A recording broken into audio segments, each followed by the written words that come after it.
एक कहानी सुनाओ, बहुत बढ़िया है। अच्छा सुनाओ। तो इस कहानी का शीर्षक जो है वो है मैंने अपनी दादी माँ को पढ़ना कैसे सिखाया। अरे वाह। तो इसकी लेखिका जो है वो है सुधा मूर्ति, जो जब 12 साल की थी तो वह उत्तर कर्नाटका में अपने दादी दादाजी के साथ रहती थी। अच्छा। तो वहाँ पे जो है वो ट्रांसपोर्ट सिस्टम यानी जो सामान आते थे, ट्रांसपोर्ट सिस्टम था वो बहुत अच्छा नहीं था, बहुत पुराने ज़माने की बात है। तो जो सुबह का न्यूज़पेपर होता था वो दोपहर तक आता था। अच्छा। तो और जो वीकली मैगजीन्स होती है, मतलब हफ्ते में एक बार एक मैगजीन्स आती हैं, वो एक दिन लेट आती थी क्योंकि ट्रांसपोर्ट सिस्टम, ठीक है। तो जितने भी लोग थे जो इन मैगजीन्स को पढ़ते थे वो वेट करते रहते थे इन मैगजीन्स का। अब उनमें से ये जो मैगजीन्स थी उनमें से सबसे बढ़िया मैगजीन जो थी वो थी काशी यात्रा की। अच्छा। जिसकी जो त्रिवेणी नाम के कन्नड़ लेखिका ने लिखी थी, जो इतनी बढ़िया राइटर थी कि वो जो साधारण मनुष्य होते हैं उनसे कनेक्ट कर लेते थे, इसलिए उस समय उनकी बहुत चर्चा होती थी। उनके मरने के 40 साल बाद तक उनकी कहानियाँ पढ़ी जाती थी। अरे वाह। तो ये करमवीरा कन्नड़ वीकली सीरियल से आता है। तो उसमें उस कहानी में क्या था कि एक बूढ़ी दादी थी जो काशी विश्वनाथ बनारस जाने की उनका बहुत इच्छा थी। तो जो हम इन हिंदूज जानते हैं कि ये काशी विश्वनाथ में जो कन्नड़ में मतलब ये मान जाता है काशी विश्वनाथ जाने के बाद वहाँ पे विश्वेश्वरा भगवान से हमें बहुत ज़्यादा पुण्य मिलता है जब हम वहाँ काशी विश्वनाथ जाते हैं। तो वहाँ एक लेडी थी जिन्हें बहुत ज़्यादा वहाँ जाने की इच्छा थी। उन्होंने बहुत पैसे इकट्ठा किए थे ताकि वो वहाँ जा पाएँ, लेकिन वहाँ पे उस समय एक अनाथ लड़की भी थी जिसे एक व्यक्ति से प्यार हो गया था, परंतु उसके पास शादी करने के पैसे नहीं थे। तो उस बूढ़ी दादी ने अपनी सारी सेविंग्स जो थी, जो बचाए उन्होंने जितने पैसे बचाए थे बनारसी जाने के, उन्होंने सारे पैसे उस लड़की को दे दिए, अनाथ लड़की, ताकि वो ये सोचती थी कि उस लड़की की जो लड़की है जो अनाथ है उसकी खुशी ज़्यादा ज़रूरी है मेरे विश्वेश्वरा काशी से। तो मतलब उन दादी ने सही किया कि जो है किसी लड़की की शादी करने से, ऐसे भगवान तो हम कहीं भी मन से बुला लें, भगवान कहीं से भी सुन लेते हैं, हमें बनारसी जाने की ज़रूरत नहीं है, लेकिन उन्होंने उस लड़की की शादी करा दी, ये कितनी बड़ी बात है। तो ये सीरियल चलता था, ये जो कहानी मैंने बताई इसका एक सीरियल चलता था, एपिसोड आते थे इस कहानी के मैगजीन्स आते थे हर हफ्ते। तो जो हमारी लेखिका हैं सुधा मूर्ति, इनकी दादी थी क्रिश टक्का, जो स्कूल नहीं गई थी, वो अनपढ़ थी। वो हर वेडनेसडे को मैगजीन का वेट करती थी ताकि सुधा मूर्ति उनके लिए वो कहानी पढ़ दे, और वो पूरे कंसंट्रेशन से वो कहानियाँ सुनती थी जो त्रिवेणी की थी। और उसके बाद फिर वो उन्हें भी, जिनकी दादी थी सुधा मूर्ति की, उनको भी काशी जाने का बहुत मन था। तो वो नेक्स्ट उससे ज़्यादा उन्हें इंटरेस्ट था इस कहानी पे। तो ये सब सुनने के बाद, काशी यात्रा की कहानी सुनने के बाद, वो अपने दोस्तों को एक मंदिर में के बगीचे पे मिलती थी, जहाँ पे जो लेखिका है उनके दोस्त भी मिलके छुपन छुपाई खेलते थे। तो जो दादी थी वो अब पिछले एपिसोड के बारे में अपने दोस्तों से बात करती थी। फिर जो लेखिका है उन्हें कभी समझ में नहीं आया कि इस स्टोरी के आगे क्या होने वाला है, इसके बारे में ये सब डिबेट क्यों करते हैं। तो जब लेखिका जो है वो एक शादी के लिए अपने कजिन्स के साथ दूसरे पड़ोस के गांव में गई, उन दिनों बहुत ज़्यादा उन्होंने मज़े किए, खाया पिया, और वहाँ पे बहुत ज़्यादा फ्रीडम था क्योंकि एल्डर्स जो बड़े लोग थे वो बिज़ी थे। कुछ ही दिन में वो वहाँ 1 हफ्ते लगभग रही और उसके बाद अपने गांव आ गई शादी से। वो जब आई तो उनके दादी की आंखों में आंसू थे। वो सरप्राइज थी कि ऐसा क्यों हुआ। मेरी दादी तो मुश्किल से मुश्किल सिचुएशंस में भी नहीं रोती हैं। तो आज तो वो बड़ी डर गई। उन्होंने पूछा, दादी आप ठीक तो हैं, आपको क्या हुआ? तो उन्होंने मुंडी हिलाई पर उन दादी ने जवाब नहीं दिया। तो मैं समझ में नहीं आया, तो मैं भूल गई ये लेखिका कह रही है। फिर रात को खाना खाने के बाद वो छत पे गई सोने के लिए। गर्मियों का मौसम था, पूर्णिमा थी। दादी उनके पास आके बैठी, उनका हाथ अपने हाथ से लेखिका का हाथ सर पे ऐसे फेरा और उसके बाद उनसे ऐसे ऐसे लेखिका को लगा कि वो उनसे बात करना चाहती है। तो वो बताने लगी उनकी दादी कि जब मैं छोटी थी तो मेरी माँ नहीं चली गई। उसके बाद मेरे को गाइड करने के लिए कोई नहीं था। मेरे पापा बहुत बिजी रहते थे, उन्होंने शादी कर ली।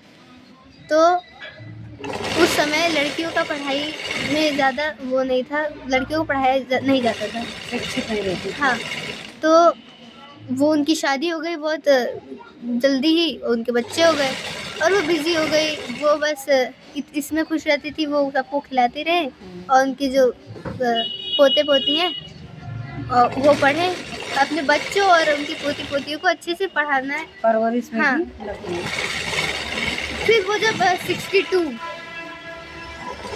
62 साल की हुई, अब जाके 60 साल की हुई, तो वो जो लेखिका है वो सोच रही है कि 62 इयर्स ओल्ड जो मेरी दादी हैं, मैं 12 साल की हूँ, मुझसे अपनी जो जीवन यापन है वो बीच रात में क्यों बता रही हैं। लेकिन जो लेखिका थी वो अपनी दादी से बहुत प्यार करती थी, तो वो समझी कि कोई तो रीज़न होगा कि वो मुझे अपनी ये सब बातें बता रही हैं। वो जो लेखिका थी वो सुधा मूर्ति, वो अपनी दादी का चेहरा देखा। फिर उन्होंने जिनके चेहरे पे खुशी नहीं थी, दुख था और आंसू भरे थे। वो बहुत हाँ वो अपने पुराना दिन याद आ गया कि वो पढ़ी लिखी नहीं है और इस वजह से वो अपने मैगजीन्स नहीं पढ़ पाई। तो वो अच्छी दिखती थी उनकी दादी और खुश चेहरे पर हमेशा स्माइल होती थी। लेकिन आज वो जो लेखिका हैं वो आज भी उनका वो चेहरा देख के डर जाती है, बहुत घबरा जाती है। उन्होंने अपनी दादी को कहा, दादी मत रोइए, क्या हुआ मुझे बताइए तो सही। तो दादी ने कहा, हाँ मुझे तुम्हारी मदद चाहिए। जो न्यूज़पेपर आता था करमवीरा, ये एज यूजुअल मैगजीन आया जब तुम गई थी पड़ोस के गांव में।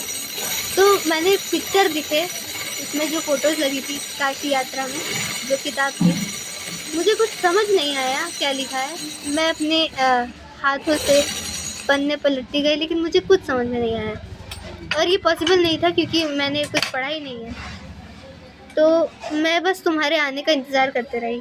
मैं गांव में गई पर मैंने सोचा कि वहाँ पे कोई मेरे लिए पढ़ ले, लेकिन ये बहुत अजीब हो जाता। तो मैं बस तुम्हारा वेट करती रही।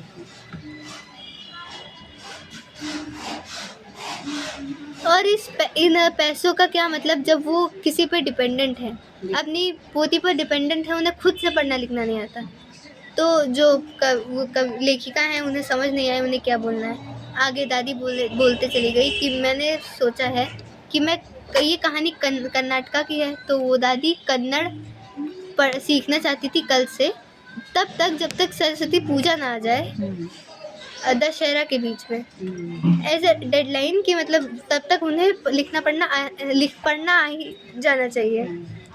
एक नोवेल तो पढ़ ही ले वो इंडिपेंडेंटली। तो उनके चेहरे पर एक वो था, डिटर्मिनेशन था कि वो ये करके दिखाएंगी। लेकिन जो हमारी लेखिका हैं उन्होंने हंसा और उन्होंने कहा कि आप तो 62 इयर्स की हैं और अभी आपके बाल सफ़ेद हो गए हैं, हाथ में झुर्रियाँ पड़ गई हैं, अभी आपको पढ़ना है और आप तो खाने में किचन में पूरा टाइम रहती हैं। वो बस बचपना करके ऐसे हंस दी। तो दादी ने कहा कि उम्र से कोई फ़र्क नहीं पड़ता, पढ़ाई कभी भी हो सकती है। तो कल से तुम मेरे को पढ़ाओगी।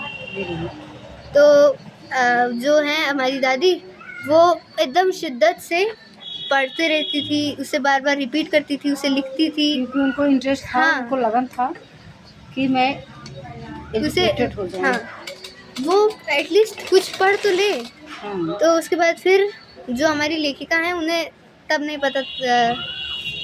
पता था कि वो आगे चल के सच में एक टीचर बन जाएंगी। जो उनकी पहली स्टूडेंट कौन थी? दादी। और आगे चल के वो कंप्यूटर साइंस की टीचर भी बन गई, जो 100 हज़ारों लोगों को पढ़ाती हैं। तो अब दशहरा का समय आया और वो जो हमारी लेखिका है उन्होंने काशी यात्रा की बुक खरीद ली और उनकी दादी ने उनको बुलाया, पूजा के स्थान पर बैठाया उनकी पोती को, जो कि उनकी टीचर थी। तो झुक के उनका पैर छुआ उन्होंने अपने टीचर का। उस टाइम पे वो गुरु थी। हाँ। पोती तो थी ही, उस टाइम पे वो गुरु थी। तो उन्होंने उनके पैर छुए। उसके बाद फिर ये बहुत अजीब हो गया, क्योंकि बहुत वो भावुक क्षण था। हाँ, तो जो उनकी पोती थी वो हमेशा भगवान का, अपने बड़ों का और अपने गुरु का पैर छूती थी। तो उन्हें बहुत ऐसा अजीब लगा, तो फिर उन्होंने अपनी दादी का पैर छू लिया। और उसके बाद फिर वो कही कि अभी मैं तुम्हें पोती नहीं अपना गुरु मान रही हूँ, और अब तुम्हारी वजह से मैं एक नोवेल या कोई भी किताब शिक्षित हो पाई हूँ। एक कम समय में पढ़ ले रही हूँ। मैं इंडिपेंडेंट नहीं रही, मैं इंडिपेंडेंट हो गई हूँ, अब डिपेंडेंट नहीं हूँ किसी पे। बिल्कुल। और मेरी ये ड्यूटी है कि मैं अपने गुरु का सम्मान करूँ। जैसे कि हमारे पुराणों में भी लिखा है, शास्त्रों में, कि जो हमारे गुरु हैं वो चाहे किसी भी जेंडर के हो, कोई भी एज हो, हमारे गुरु का हमें उनका रिस्पेक्ट करना चाहिए। तो रिटर्न में हमारी जो लेखिका है उन्होंने अपनी दादी को नमस्कार किया, उनके पैर छुए, क्योंकि उनकी दादी थी वो। और उनकी दादी से उन्होंने उनका पहला जो स्टूडेंट था, उनकी दादी, उनसे गिफ्ट लिया। उसके बाद फिर उन्होंने जो कि था बुक, तो उन्होंने काशी यात्रा की लेखिका त्रिवेणी और उसके पब्लिशर जिसने पब्लिश किया था, उसने, उनकी दादी ने वो पढ़ दिया। तो यही थी सुधा मूर्ति की कहानी। मम्मी, आपको कैसी लगी? वेरी गुड, बहुत अच्छा। तो दादी से हमको ये सीख मिलती है कि आप किसी भी एज में अपने सपने पूरे कर सकते हैं। पढ़ने की और शिक्षा की कोई उम्र नहीं होती, सीखने की कोई उम्र नहीं होती है। बस आपके अंदर हौसला होना चाहिए और इंटरेस्ट होना चाहिए। हार नहीं माननी चाहिए कि मैं इस एज में हूँ। दादी की स्टोरी से ये समझ में आता है कि किसी भी एज में आप अपने सपने को पूरा कर सकते हैं। बस आप में जोश होना चाहिए, आपका दृढ़ संकल्प होना चाहिए। तो दादी को हमारे और आपके तरफ से भी बहुत बहुत बधाई और प्रणाम। भगवान करें कि जैसे दादी हैं उसी तरीके से सोच वाली सभी दादियाँ हो जाए, सभी उम्र के लोग हो जाएं। बिल्कुल। तो फ्रेंड्स, आप लोगों को कैसे लगा ये कहानी जो मेरी बिटिया रानी ने सुनाया है? आप लोग कमेंट करके बताइएगा। श्री राधे।